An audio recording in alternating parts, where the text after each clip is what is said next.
Estimados amigos, ya nos encontramos nuevamente instalados en la Mesa del Rojo, aquí en casa de Yolanda Zamora. Sean ustedes bienvenidos.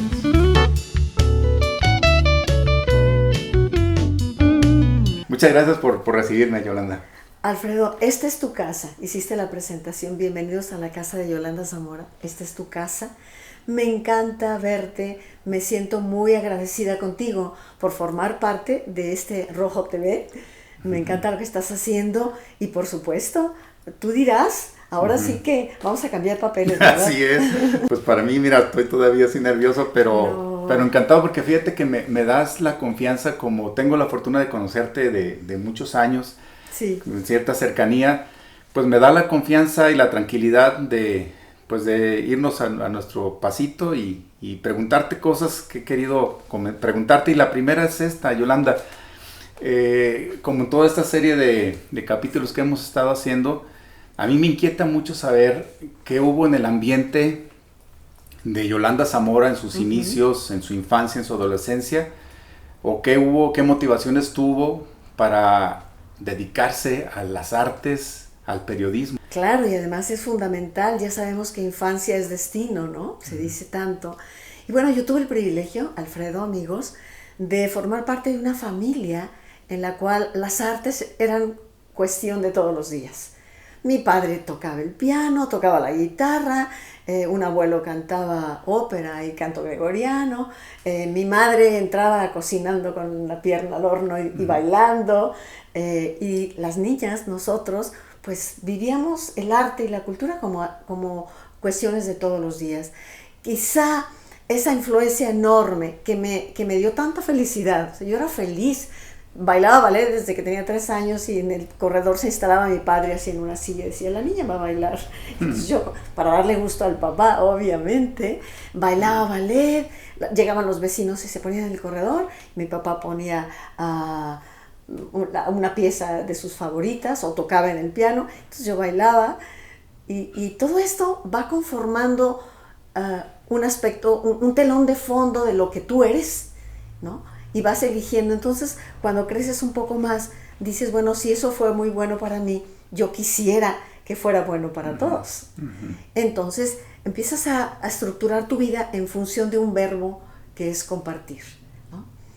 Tengo episodios enormes de la infancia que creo que se nos iría todo el programa, pero solo por decirte algo y por decirles algo, si vemos aquí que hay tantos libros, nunca olvidaré, yo tendría 5 años, entonces un día del niño llega mi padre con un paquete enorme y dice, este es el regalo a las niñas, a las 3 hermanas, y se abre, y era el Tesoro de la Juventud, que aquí tenemos en uno de los estantes, 20 libros maravillosos, con las hadas que brincaban en el piano, los dibujos, con todos los cuentos del mundo. Entonces yo aprendí a leer antes que ir a la escuela primer año, o sea, desde kinder, yo con tal de poder beber de todos esos libros que jamás me abandonaron hasta la fecha. O sea, como Borges, yo creo que el paraíso, si hay un paraíso, tiene que ver con los libros, así que hoy estamos en un cachito de paraíso.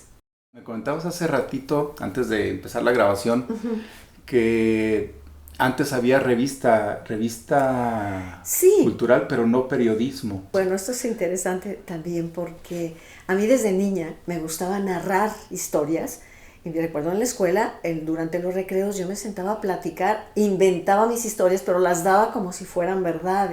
Y las alumnas mayores se sentaban a escucharme. Ahí hay un indicio vocacional, ¿no? Desde que hay que seguirlo.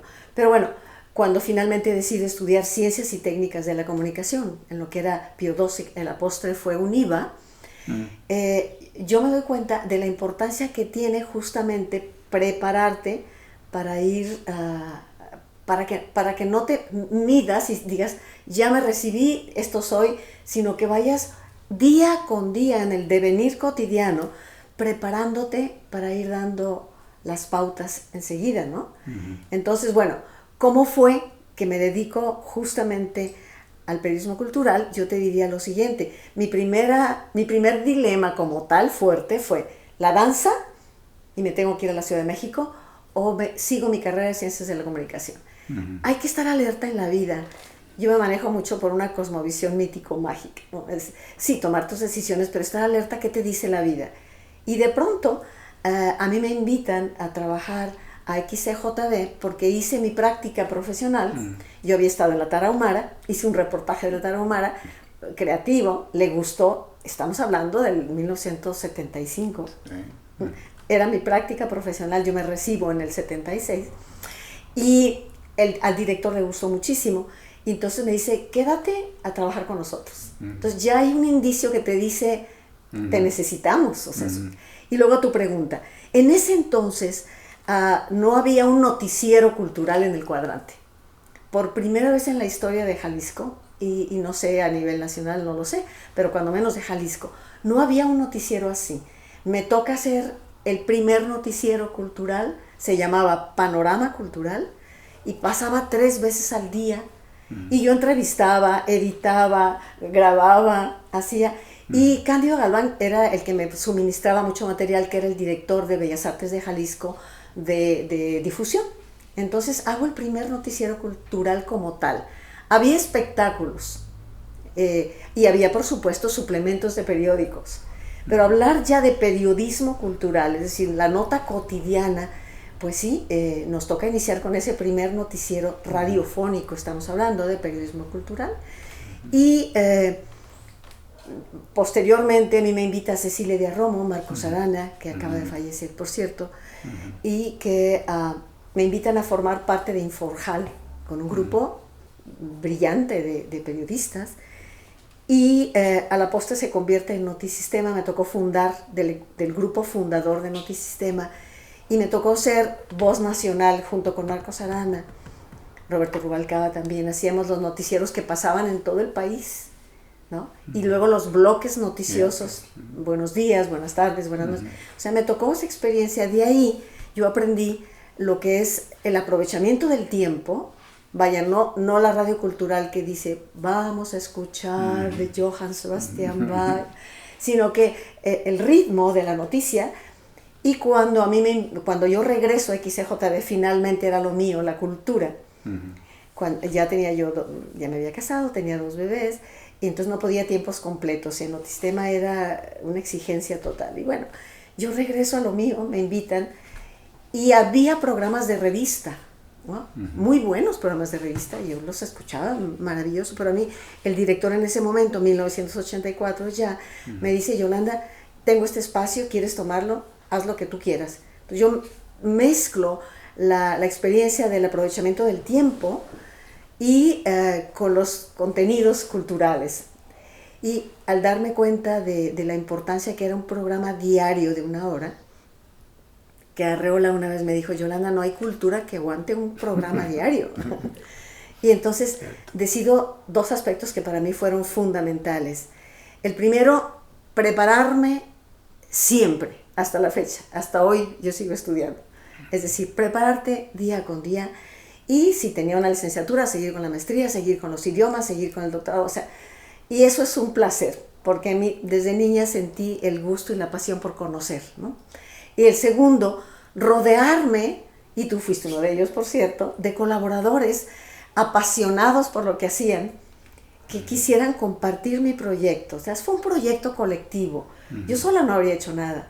Como decía el maestro Arreola, una sola persona. Los proyectos colectivos, y tú lo sabes muy bien, Alfredo, son maravillosos porque todo mundo crecemos en ellos, y lo mejor de ti. Entonces, pues llegué a tener colaboradores, como te puedes imaginar, bueno, lo sabes, como Rafael Samarripa con un rescate de la danza en Guadalajara, como Vicente Garrido, el maestro Garrido, que aceptó ir al programa, como Juan José Arreola, que la anécdota es maravillosa. Hablo de colaboradores, no tanto la entrevista, esas Rulfo y ya sabrás, pero colaboradores de 1 año o 2 del programa cada uno. Arreola, el doctor Fernando Carlos Bevia, qué barbaridad, un maestro que admiré profundamente, Ruth Levy, Pancho Madrigal, por supuesto, que también participó, Jorge Sousa, Carmen Vidaurre, Daniel Kent, Guillermo del Toro. Guillermo del Toro fue uno de mis colaboradores de cine. Y a lo largo de todos estos años, te puedes imaginar, el programa fue como una universidad, porque había que prepararte con el tema. Si no iba el colaborador, había que hacer el programa. Entonces, todo el tiempo estás preparándote. pero no diciendo, ay, ¿qué debo de hacer? Sino disfrutando, disfrute, o sea, tomando los frutos que te da una vocación bien elegida. Entonces, esa fue la razón por la cual estudio periodismo cultural. Me felicito de haberlo hecho. Siempre seguirá uno bailando en ese tipo de aspectos, en tu casa, qué sé yo, pero mi vocación ha dado frutos. Es decir, este proyecto colectivo fue pues muy, muy gratificante humanamente hablando, a partir del agradecimiento por todos los colaboradores y de lo que reporta el público que formó parte de este programa. Entonces, pues ahí está el porqué de una vocación que agradezco y que en este momento de mi vida digo para los jóvenes, vale la pena. No sé si sea el momento. Yo suelo dar una conferencia de filosofía sobre la vocación en las preparatorias o con los jóvenes. Y yo mencionaría especialmente 3 aspectos para elegir una vocación, que fueron lo que yo hice. Primero, ¿qué disfrutas hacer? Básico. ¿Qué disfrutas hacer en tu vida? El niño ya sabe qué disfruta, el joven no se diga. Segundo, ¿qué haces bien? Porque no basta disfrutarlo. O sea, ¿qué haces bien? Y que estás dispuesto a prepararte a hacerlo mejor. Y finalmente, ¿qué te dice tu circunstancia social? ¿En qué terreno puedes realmente aportar? Son los 3, la trenza que genera una vocación elegida correctamente. Yo lo que he visto es que para ser periodista hay que ser intrépido y hasta aventado. Sí. Me comentabas la anécdota de cómo conseguiste primero la entrevista con Juan José Arriola. Sí. Hay que ser aventado, hay que arriesgarse a veces. Bueno, aparte que me gustaría que nos comentaras para los amigos de Rojo TV esa anécdota de Juan José Arriola, pero también conseguiste entrevistar a Juan Rulfo, a Gabriel García Márquez. Mira, la de Rulfo y Arriola han sido las más significativas, muy interesantes, porque a Juan Rulfo, ¿cómo logré la entrevista de Rulfo? Brevísima, brevísima. No le gustaban las entrevistas. Y entonces le daban el premio Jalisco a Juan Rulfo, y don Tito, que estaba en el Teatro Gollado, me conocía como bailarina, y me dijo, pásese, güerita. Y yo con mi grabadora de esas antiguas, me dijo, pásese aquí. Y estaba Rulfo en la escena del Teatro de Gollado, yo detrás de una cortina, de estas así de terciopelo rojo, y yo con mi grabadora dije, al término se va a salir, si se sale por allá doy toda la vuelta, pero si se sale por aquí, y justamente mal terminó, se empezaron a cerrar las cortinas, mal terminó el evento de la entrega del premio Jalisco a Juan Rulfo, y Juan se levantó inmediatamente y rápidamente salió y cruza frente a mí. Yo casi salto, maestro Rulfo, hasta le hizo así. Y ahí fue donde se rió y logré, maestro, ahorita con el premio, bla, bla. Fue cuando me dijo, estoy escribiendo otro libro que se llama Ecos de la Floresta y lo tengo grabado. Ese día yo salí con la grabadora así, diciendo, entrevisté a Juan Rulfo. Esa es una anécdota muy linda. Sí, intrépidos hay que ser para eso. Sí. Y tengo muchas otras que no me fue tan bien. Sí, con Juan José, que lo retaste a una partida de ajedrez sí, para negociando la entrevista, que me comentabas que si me gana, me voy, pero si le gano, me da la entrevista. Exactamente. ¿Cómo estuvo eso? Pues bueno, yo estaba haciendo una investigación para la Universidad de Guadalajara, tenía un nombramiento de investigadora, y era 1995. Yo quería hacer en esos 5 años un sondeo en las artes, teatro, cine, danza, bla, bla, bla, de jaliscienses hacia dónde iba el siglo.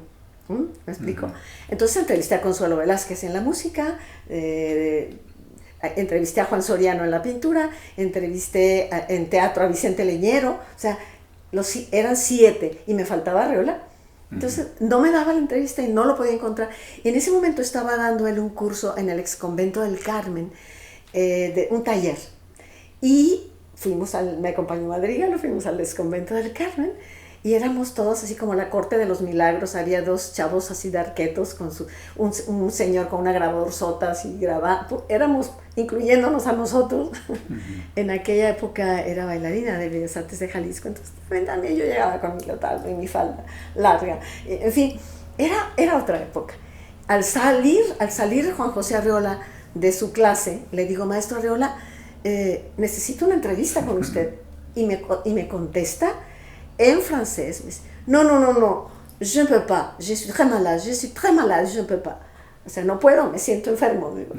En ese momento le contesté en francés. Dije, maestro, je sais que vous êtes malade, mais il faut que je fasse mon travail aussi. Dije, tengo que hacer mi trabajo, y se me quedó viendo. Y ahí se me ocurrió, lo reto a una partida de ajedrez. Si me gana, ni hablar, yo lo dejo en paz ya. Pero si no me gana, me da la entrevista. Y acordamos la famosa partida de ajedrez en la casa Wagner. Estaba Juventino Cerda, nuestro amigo ahí. Tenía ya listo todo el tablero, que es hermoso, un tablero de ajedrez así, con las piezas Stanton. Llegó el maestro Arreola con su chaleco muy bien de brocado, vestían como un dandy. Y yo diciendo, Dios mío, ¿cómo me atreví a retar al maestro Arreola? Y jugamos una partida de ajedrez. El resultado es lo de menos. Lo demás es que de ahí nació una gran amistad. Y entonces empecé a entrevistar al maestro Arreola. Me dice, muy amiga de Claudia, su hija, hasta la fecha. Claudia y Fuensanta son muy amigas. Me recibí en su casa Fuensanta, y yo entrevistaba al maestro Arreola. Y bueno, de ahí salió la colaboración. Le dije, maestro Arreola, ¿por qué no colabora conmigo en el programa de radio de ajedrez? Ya hacemos ajedrez. Y le entregué todo un folder con todo explicado, ¿no? Y me dice, no, yo no tengo tiempo de leer esto. ¿Cuándo empezamos? Yo, y esa vez empezamos a trabajar desde la Torre del Rey, o sea, la casa de Arreola, la dama escucha. Entonces yo iba a entrevistarlo. Y bueno, son anécdotas que tienen su color, ¿no? Y desde entonces yo lo que puedo decirte es que con cada amigo colaborador del programa, a mí me unió una auténtica y leal amistad, incluso actividades extrarradiofónicas, ¿no? Y tú como colaborador recordarás, bueno, en el Rojo Café nos veíamos, hasta llegué a cantar. Así es. O sea, vivir el momento artístico desde ti, desde corazón. Y la palabra clave sería, con cada entrevistado, yo diría la empatía. Tiene que haber empatía en cada entrevistado. Jamás invité a alguien para ponerle un 4 o para cuestionar y yo salirme con la... Me parece absurdo. La cultura y el arte es la respuesta para un pueblo, para empezar. Y claro, periodismo cultural, me han preguntado mucho, ¿todo el periodismo es cultura? Sí, pero atención, una cosa es cultura, antropológicamente hablando, todo es cultura. El primer cacharro que se hizo de barro para beber es cultura. El fútbol es cultura, los tacos son cultura. Pero cuando ya hablamos en ese como periodismo cultural, estamos hablando de la mejor expresión, la recreación del mundo, vamos, simbólicamente, por ejemplo. Y eso es distinto. Entonces estamos hablando de una especialidad. Yo he insistido muchísimo en que el periodismo cultural como vocación debe ser una especialidad. Y no existe en las universidades, existen variantes parecidas, pero una especialización como hay de diferentes, ¿no? Del periodismo político, periodismo deportivo, periodismo económico. No cualquiera vive el periodismo cultural, porque tienes que partir de la vivencia auténtica y genuina, no de cuántas personas llegaron a la exposición, estuvo muy bien. No, tienes que entender el fenómeno del arte que da cuenta de una sociedad, da cuenta como ninguna otra expresión, porque los boletines se pueden cambiar, se pueden manipular. La obra de arte da cuenta y conmueve. ¿Hacia qué conmueve? Preguntaríamos. Conmueve hacia lo humano, ¿no? Así es. Seríamos menos humanos a lo mejor si nos faltara el Guernica. O sea, habla de lo humano, ¿me explico? Entonces cada época tiene su expresión, y trabajar con eso, compartir eso, hacer que todos nos demos cuenta de lo que ocurre, es un privilegio. A las 9 con usted, Yolanda, ¿te imaginaste que fue a durar tanto? Bueno, de hecho, lamentamos todavía el cierre del ciclo y esperamos que sea un receso, pues, pero pues un espacio donde todos los que seguimos, todos los que vibramos en esta frecuencia, pues era donde nos enterábamos de muchas cosas. Lo sacaste de las cabinas, lo llevaste a cafés, en diferentes cafés. Sí, la comida del maíz, en el rojo, cociendo elotes, ollas de elotes. Y luego se fue a la presidencia de Zapopan. Con Pastuanes, y creció muchísimo. Sí. Claro, el coro de C7 nació en el programa de radio. Fíjate, una escuela, como te lo comentaba ya antes de la grabación, una escuela para muchos de nosotros. Yo me acuerdo, fíjate, a lo mejor no lo recuerdas, pero tú me invitaste a conducir la comida del maíz en la presidencia. Y pues yo no tenía experiencia de conducir, pero tú me fuiste coacheando a un ladito, o sea, platícales lo que estás viendo, cómo se mueve el señor de acá, lo que está haciendo aquel, narra, o sea, ha sido, Yolanda Zamora ha sido escuela, a las 9 con usted ha sido escuela. ¿Te imaginaste que iba a durar tanto? ¿Fue un proyecto para cuántos meses, para cuántos días? Qué interesante pregunta. No me lo imaginé, jamás, que fuese a durar tanto. Como te decía al inicio de nuestra charla, yo me he manejado siempre por una cosmovisión un tanto mágica, con los pies en la tierra, pero siempre viviendo con intensidad el momento. O sea, yo no estaría diciendo, ay, si este programa durara, o si este programa hiciera. Yo voy al día con lo mejor de ti, con tu mejor versión día con día. Entonces, nunca tomé en cuenta, y cuando cumplimos los primeros 10 años, que hicimos una serie de actividades culturales, y luego 20, y luego 30 años con aquel encuentro coral en el expiatorio, 5 coros participando, con la orquesta, un concierto dedicado, o sea, una serie de celebraciones, que celebrar finalmente significa comprometerte de nuevo. Entonces cada celebración yo decía hasta aquí, pero entonces la gente a mi alrededor, las personas, los colaboradores me decían, no, seguimos, y seguimos, y seguimos, y seguimos. Hasta este año, 2021, cuando el programa está cumpliendo 37 años, yo dije, 3 y 7 son 10, nos sacamos un 10, y hay 37 agendas en el librero, y te voy a decir la gota quizá que derramó el vaso, y es positivo. Yo diría que la pandemia hizo que el programa, o sea, yo todo el año pasado estuve haciendo un programa desde casa. ¿Sabes lo que significa hacer 7 o 8 hojas de guión diario? Y de pronto hablarle al colaborador y que una nota, pretender que haga preguntas, pero ya no era el encuentro humano al que yo siempre disfruté, el encuentro donde eres la mirada del colaborador, los amigos que te llaman, y vas tejiendo, ¿no?, el programa espontáneamente. Y de pronto el romance con una pantallita, todos los días ya se me hacían los ojos así chiquitos, 11 de la noche, y yo la música, y yo hablé, y todos los días cambió el panorama. Yo me dije, no puedo dejar el programa durante la pandemia crítica, no me voy a bajar del barco, y me quedé todo el año.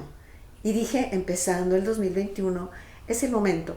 Coincidieron esas señales de las que yo hablo mucho, porque el milagro lo encuentras cotidianamente. Coinciden señales como que bueno, mi universidad me ofrece el Ocelot, que es premio por trayectoria, el mismo sistema jalisciense empezando me ofrecen un reconocimiento, cosa que nunca se había hecho antes. Y yo me doy cuenta de que el camino andado valió la pena, de que ese sendero recorrido valía la pena, y pensé que el programa merecía un cierre así. Eso, el programa, su servidora, por supuesto que sigue con 1000 proyectos, y no sé si ahora más que nunca, porque hago una serie de actividades a través de los medios e internacionalmente incluso, y bueno, me siento en una gran plenitud, pero creo que son decisiones que cierran ciclos y que vale la pena tomar. Claro que los extraño muchísimo. Eso me liga a mi siguiente inquietud, Yolanda, que es Yolanda Zamora, la creadora. Pues tienes varias publicaciones. ¿Qué libros has escrito? ¿Proyectos que tengas en ese ámbito? Bueno, sí, esa es una pregunta muy interesante. Alguien me decía, pero ¿cómo que escribes si tú eres periodista? Sí, pero el mundo es horizontal, no es una sola cosa, ¿sí? Una sola actividad. Sí he tenido la oportunidad de hacer una serie de diferentes expresiones de uno mismo, ¿no? Entonces, sí, escribo desde siempre. Tengo aproximadamente unos 12 libros individuales y una veintena de colectivos. Está lo más reciente, mi más reciente novela, La última llovizna. Yo estaba en deuda con Guadalajara, y aquí narra un poco lo que fue la caída de la Escuela de Música. Ese hecho, qué ignominia, ¿no? La última llovizna, que es lo más reciente, pero tengo que te diré, el Sirenario, que tiene incluso un montaje interdisciplinario, ¿no? Está el Sirenario, está Cada agosto la pila moderna, que ha tenido una gran respuesta y que se han musicalizado y se ha hecho versiones radiofónicas de los cuentos. Está también A la hora de las brujas, La luna, que fue uno de mis primeros libros, 1996.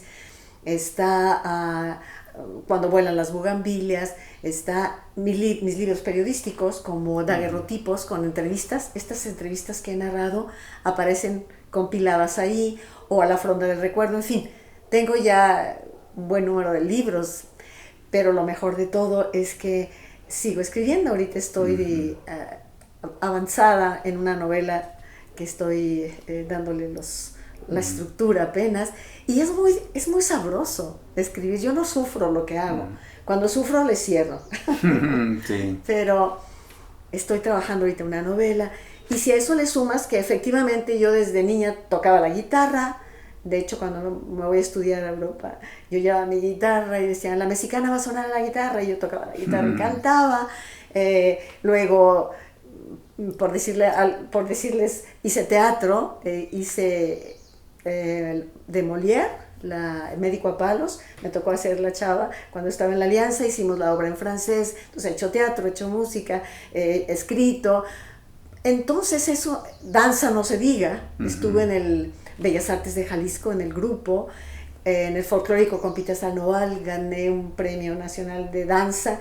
Entonces, cuando has vivido el arte en lo personal, sabes de lo que estás hablando cuando hablas de pasión, sabes de lo que estás hablando cuando hablas de estética, sabes lo que estás hablando cuando señalas que el público responde y comparte, y junto contigo convocan el misterio, ¿no? Que finalmente el artista tiene esa línea como una grieta, ¿no? En algo que nos rebasa, que es inexplicable, pero que está ahí el fenómeno estético, y el arte cumple esa misión tan importante. Entonces, cuando lo has vivido siempre así, dices, lo comparto, y es una vocación al servicio, encuentra sentido al servicio de los demás. Yo diría, una vocación encuentra servicio encuentra sentido en la medida en que la compartes con los demás. Lo ligo a algo que he visto mucho en tu Facebook, que es unas publicaciones que llamas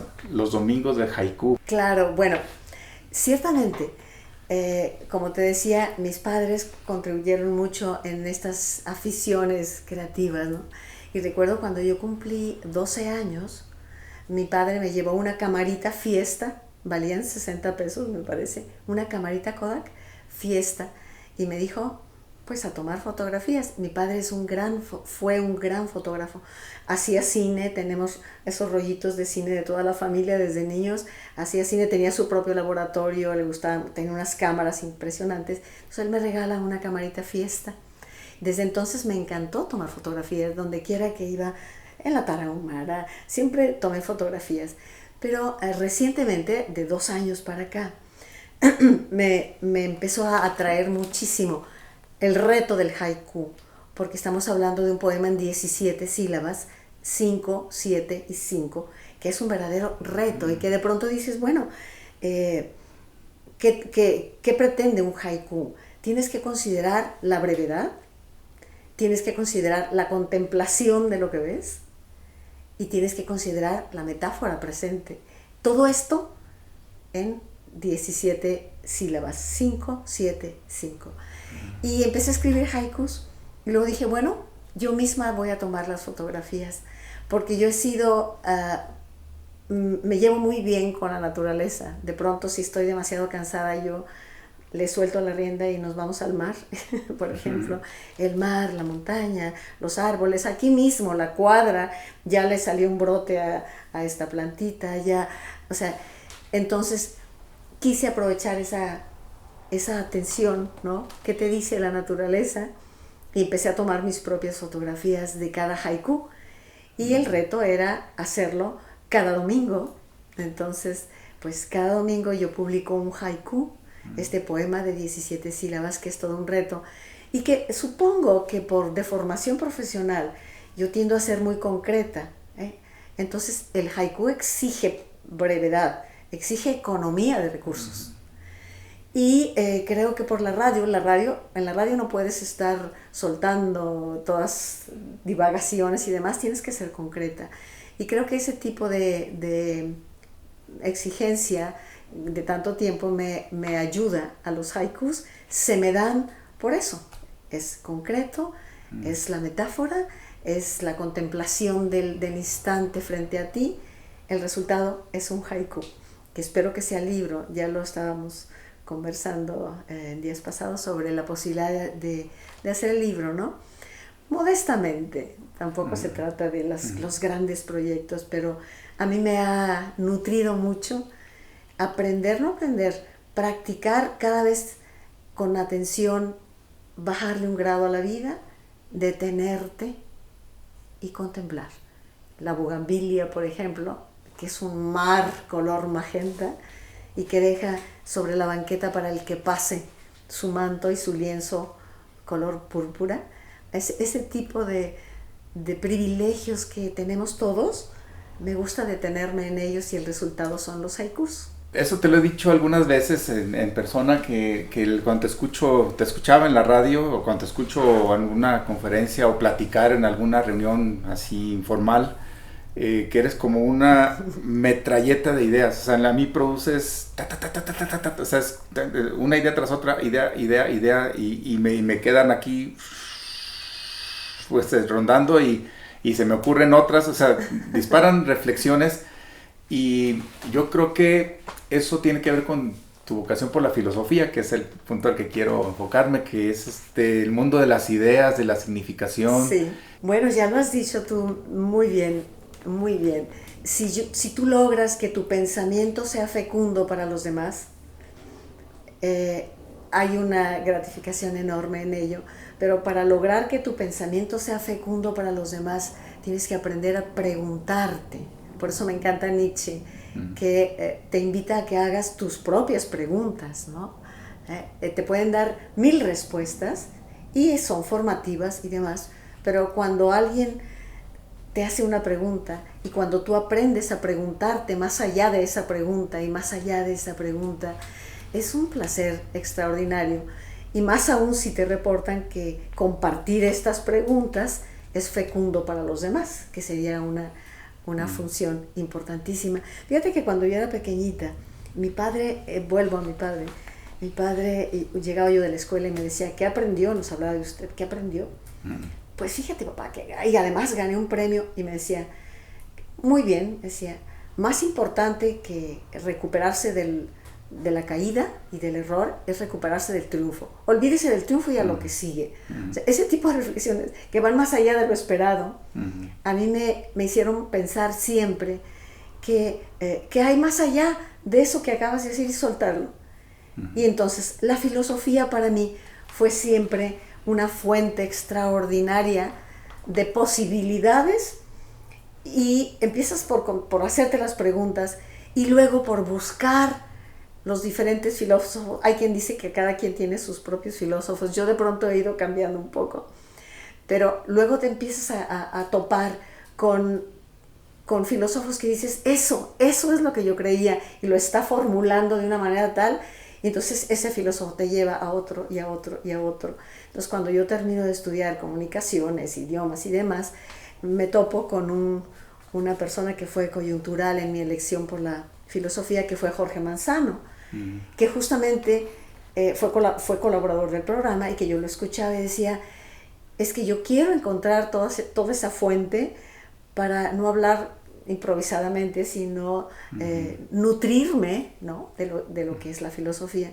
Y Jorge decía, porque fue mi maestro y fue mi director de tesis de maestría, no del doctorado, pero de maestría, y me decía, tú tienes que formular en la radio o ante cualquier persona una idea, por compleja que sea, que la entienda un paletero, decía él, con todo el respeto al oficio, ¿no?, que la entienda cualquier persona.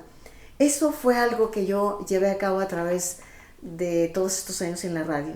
No importa cuán compleja pueda ser una idea, la tienes que entregar bien digerida por ti para que el público la reciba, para que el público también la comprenda y no formar parte de una élite, así como que en tu torre de cristal. La filosofía es cosa de todos los días también. Y la tenemos, tú me decías que se puede hacer algo con la filosofía, yo te diría, no se puede hacer nada sin la filosofía, porque finalmente tú la tienes al preguntarte qué estoy haciendo, qué sentido tiene mi trabajo, o a dónde voy, por qué estoy aquí. Todo eso es filosofía. Recuerdo León Portilla, un libro que hablaba de la filosofía de la época prehispánica, por ejemplo, sosteniendo que había filósofos. Desde el momento en que se preguntaban el venerable consejo, ¿no?, de la época prehispánica de los aztecas, y decía, ¿a dónde vamos después de la muerte? Esas son las preguntas. Claro que hay preguntas últimas, digamos, preguntas que alcanzan lo metafísico, pero es un camino que cualquiera que puede empezar a transitar y que vas enriqueciendo con un autor y con otro, y de pronto te encuentras una mezcla interesante. Por ejemplo, Fernando Pessoa, el libro del desasosiego, te encuentras libros que te dan letra y filosofía. Esos son consideraciones y libros que agradeces tanto, y que, insisto, uno se va identificando con diferentes autores y diferente pensamiento filosófico, ¿no? Pero lo importante, la mejor pregunta es la que tú te haces a ti misma, y la mejor respuesta es la que tú eres capaz de darte a ti mismo, ¿no? Vi en tu sala hace un momentito algunos de los premios que has recibido, unas esculturas muy bonitas, por cierto. Si nos podrías platicar un poquito. Bueno, con todo lo relativo que son los premios, pero con todo mi profundo agradecimiento por haberme considerado en ellos a lo largo de mi carrera. Pues quizá el primero que recibí fue la Pluma de Plata, que entregaba a Fiestas de Octubre, que me hicieron favor de entregarme ahí en la fundación, la fuente de la fundación que hizo Samarripa con la orquesta. Fue un momento muy hermoso y lo recuerdo de manera especial y con agradecimiento. La Pluma de Plata es una pluma hecha por Samarripa de Plata, porque ahí estaban mis padres. Entonces fue mi padre y mi madre ahí, verlos ahí. Entonces fue un profundo agradecimiento de decirles a ellos, respondí a la vida que me dieron, ¿no?, con esto. Posteriormente vino el periodista del año de la UNIVA, vino, voy a citarlos así, por ejemplo, el Premio Jalisco de Periodismo que me ofreció la Universidad de Guadalajara, profundamente agradecida por ello, porque ya es del gremio de periodistas. Entonces fue algo muy especial que agradecí profundamente. Diplomas, reconocimientos, un premio que da Promomedios a la mujer, que fue bellísimo también, en el Teatro de Gollado, y agregaría, como te digo, muchísimos reconocimientos, diplomas, pero sin duda el reconocimiento más grande es el que recibes cotidianamente, ¿no? La sonrisa de alguien que te dice, te escuché, la sonrisa de quien te dice, leí tu libro, seguí al personaje por Guadalajara. Estos son reconocimientos que cierran para ti el vuelo de una obra que haces, ¿no? Entonces, cuando ahora me reportan, Yolanda, te extrañamos, yo les digo, yo también los extraño. Y cerraría, debo decirlo también, con dos premios que para mí han sido muy importantes, dos reconocimientos. El primero, el que hace para mí el año pasado el propio Sistema Jalisciense de Radio y Televisión, que esto no se había hecho nunca, y que hicieron un video, mis compañeros, o sea, eso fue un momento climático. Y, por cierto, el premio Ocelote que ofrece la UNIVA por trayectoria, ¿no? Entonces, ese momento, el año pasado, que yo recibo ese premio, incluso se me quebró la voz de pronto, curiosa, porque acostumbrada a hablar, pero me pareció que tu propia universidad, como una gran matriz, te suelta, y un día regresas y te dice, lo has hecho bien, pues es muy emotivo. O sea, yo debo decir que vivo la vida cotidianamente con pasión, con profunda emotividad, con serenidad, y disfrutando cada día lo que cada día te ofrece. Si me preguntan cómo me siento en este momento, digo profundamente agradecida con Dios, con la vida, con mi familia, mis hijos, mi pareja, y tantos de ustedes que han formado parte de un proyecto caudaloso, de un caudaloso río que propuso mucho a lo largo de todos estos años. ¿Cómo no sentirme agradecida? ¿Qué le recomendarías, Yolanda, a los jóvenes de la actualidad o personas con inquietud de hacer periodismo como en primera instancia y periodismo cultural? Me parece bien el término sugerencias, porque yo consejos no, pero sugerencias sí. Lo primero que les diría a todos los jóvenes en general es: no claudiquen en la vocación que eligen. No importa si el papá quiso ser doctor y quiere que tú seas doctor, que si, como me dijo un muchacho un día, maestra, pues el dinero está en la computación, voy a hacer. No elijan, no es parámetro la economía para una vocación. Sí es parámetro el que la disfruten. O sea, no negocien con su vocación. Si quieren ser bailarines, si quieren ser músicos, si quieren ser ingenieros, si quieren ser doctores, pero no concedan, no elijan la vocación de alguien más. Esa sería mi primer gran sugerencia. Y yo les digo, después de toda una vida, que vale la pena seguir fiel a tu vocación y que la puedes hacer siendo honesta, clara y vivir tranquila y serenamente, económicamente bien de tu propia vocación, ¿no? Entonces, vaya mi testimonio. Segundo, periodismo cultural. Para quienes quieren ejercer el periodismo cultural, que por cierto voy a dar un curso en la SOGEM, dicho sea, permítanme, pero bueno, para quienes quieren elegir el periodismo cultural, les diría: prepárense y aprendan a disfrutar de una ópera, de un concierto, de una novela, aprendan a disfrutar de una obra de teatro, hagan sus manchas para pintar, participen del fenómeno cultural para que lo entiendan y a partir de sí mismos compartan la experiencia que tiene el fenómeno artístico. No solo la experiencia de disfrute, sí la hay, por supuesto, también la experiencia política, filosófica, antropológica, que significa el arte para una sociedad. Es fundamental. Dime cuál es el arte que tiene una sociedad y te diré cómo es, cómo la define esta sociedad, ¿no? Cito a Heidegger con su ensayo sobre el arte. Él pone los zapatos del minero y dice, bueno, pueden ser los zapatos del minero. Y alguien te dirá, pues quiere decir que no tiene dinero para vivir, un análisis económico.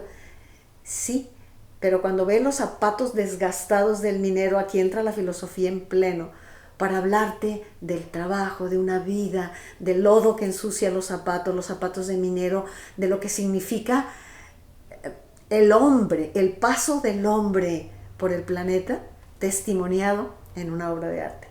Voy a citar, y es que ya me motivé por hablar del arte, Rodolfo Morales es un poeta nuestro, oaxaqueño, y entonces él amo sus cuadros, amo su pintura, y oaxaqueño tenía que ser, porque son buenísimos los oaxaqueños para pintar, pero bueno, tiene cuadros que son todo un mercado, por ejemplo, y se ven las flores de colores espléndidas, y se ven mujeres cargando el mercado, o toda una iglesia con flores, con niños, y de pronto las mujeres con sus rebozos cargando la catedral. Y tú dices, ¿qué quiere decir esto? Rodolfo Morales sabe que la mayoría de los hombres de ese pueblo se fueron al norte como migrantes y dejaron a las mujeres sosteniendo la vida del pueblo. Ahí está ese cuadro. No hace falta tantas hojas y ensayos sociológicos. Ahí está ese cuadro. ¿Me explico? Entonces, el arte está ahí para dar cuenta de lo que somos a través de esa recreación simbólica de un trabajo, ¿no? Entonces, bueno, ¿qué les diría a los chavos que quieren estudiar periodismo cultural? Primero los felicitaría, porque van a ser felices y van a estar eternamente de vacaciones. Una vez fui a hacer un reportaje sobre el Día de Muertos a Michoacán y yo saltaba por las tumbas y entrevistaba y me dice una de las personas que iban con nosotros, ay, Yolanda, usted siempre trabajando, nunca descansa. Dije, no, yo siempre descanso, nunca trabajo. ¿Me explico? O sea, hacer una vocación, vivir una vocación que te permite tanto aprendizaje y tanto disfrute, es agradecer cada día y vivir eternamente de vacaciones. Claro, con el compromiso de hacer las cosas cada vez mejor y aprender y prepararte para los demás, porque subrayo, una vocación encuentra sentido en el servicio a los demás. Pues para finalizar, Yolanda, ¿qué proyectos estás ahorita? ¿Qué proyectos están en la mente de Yolanda Zamora? Y sí, tu información de contacto. Lo primero que debo decirles, lo inmediato que estoy trabajando ahora, porque no he vivido un solo día que diga hoy descanso así. Uh-huh. Ya dijimos que hacer creativamente es descansar y es disfrutar. Pero bueno, lo primero que diría es que estoy trabajando una serie un proyecto en serie de 12 programas de escritores jaliscienses, ¿no? En donde yo estoy mencionando a Arreola, Rulfo Yáñez, Rojas González, 12 escritores para C7, me lo encargaron, entonces estoy trabajando ese proyecto mencionando, y Arreola es de Jalisco, o sea, de Jalisco para el mundo. Entonces ahorita estoy trabajando esta serie de guiones al respecto, por una parte. Estoy trabajando una novela también, de hecho 2, porque ya tenía una empezada, que desde niña me atrajo mucho el mundo del circo, entonces ya la tengo muy avanzada, pero de pronto me surgió otra idea, no la podía soltar, uh-huh. Entonces empecé a trabajar también esta otra novela que es entrañable para mí, no anticipo más, entonces tengo ahorita 2, ¿cuánto me va a tomar? No lo sé, a lo mejor 1 año, 2, 3, no lo sé, nunca me esfuerzo a hacer las cosas, uh-huh. Sino que las voy llevando a propio ritmo. Quiero también, tengo una oferta de trabajar un programa un poco como lo que estamos haciendo ahora, a través de los medios, tal vez no todos los días, porque me interesa mucho soltar un poco lo que es el periodismo como tal y echarle todas las ganas a la literatura, a escribir, ¿no? Ahora con más tiempo para escribir, pero van tejidos las cosas, ¿no? Una con otra. Entonces traigo también esa intención, quizá, de hacer ese programa. Me ha invitado nuevamente C7 a hacer un programa semanal también ahí de radio.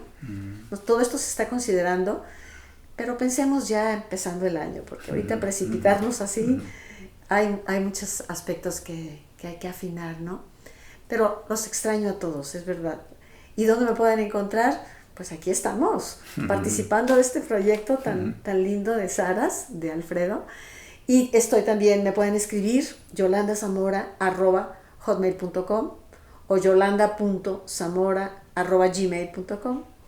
Estoy también en Facebook, Yolanda Zamora. Alimento la página y hago comentarios de cine, de colaboradores, en fin. Constantemente está activa esa página. Ahí están los haikus. Iba a decir, ¿se aparecen? Sí, se aparecen los haikus los domingos.